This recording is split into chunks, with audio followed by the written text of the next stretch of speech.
when a person passes, they're responsible for their taxes, and so they would pay it, and then they're then gifting the property to an heir. And then the question you had, Marcy, really is not about the step up, it's about the value of the property being given to the heir. And so that's why you would have an estate plan to minimize or limit the amount that's being transferred as taxable.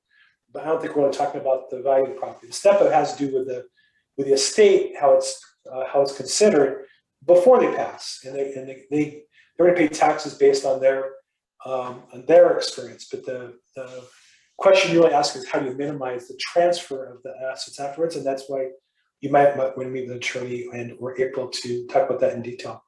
One thing also is, even if you already have a plan, you want to get it reviewed every 3 to 5 years, because the law changes and you want to make sure that it's still a good plan.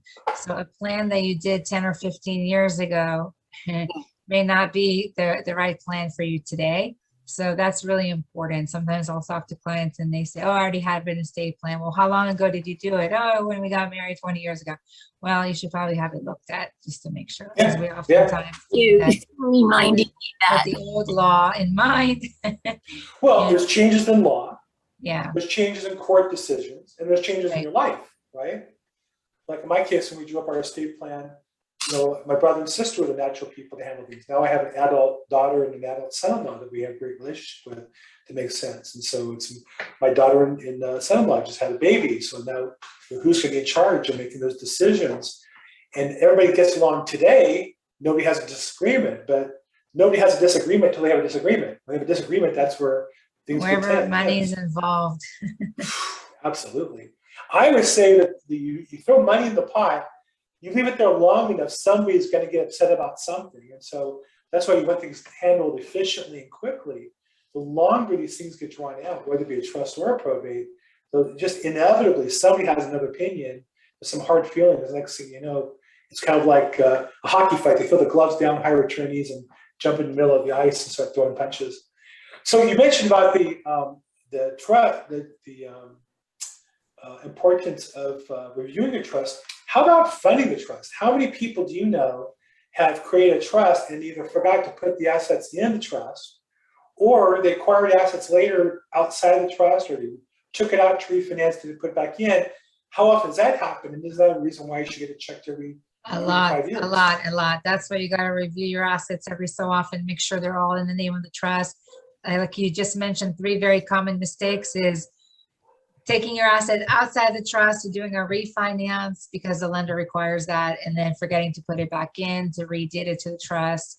After acquired property that you've bought, after you bought your trust, you have a rental, a new unit, or a new investment property that, oh, you forgot to put it in the name of your trust. And that just, what happens is later it just causes a pretty hefty expense, lawyer fees really in court to go to court and do a petition to get that asset put back into the trust. There's assets that, for example, that are retirement assets. Those are not governed by your living trust. Those are when you establish with the institution a beneficiary designation form.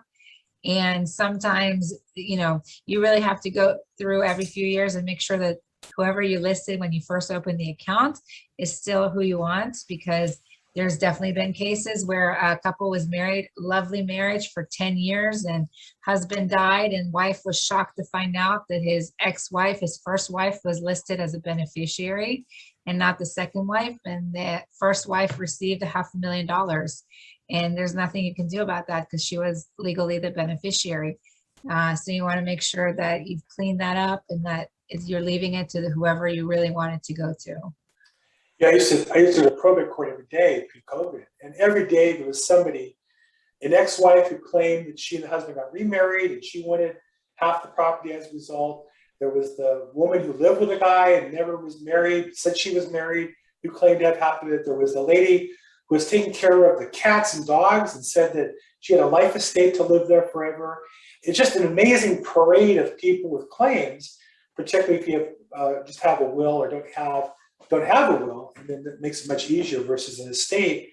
When you have a trust or proper estate plan, you can avoid a lot of that. It doesn't mean avoid it all, but you can avoid a lot of that by having it handled outside the court system, or at least start outside the court system.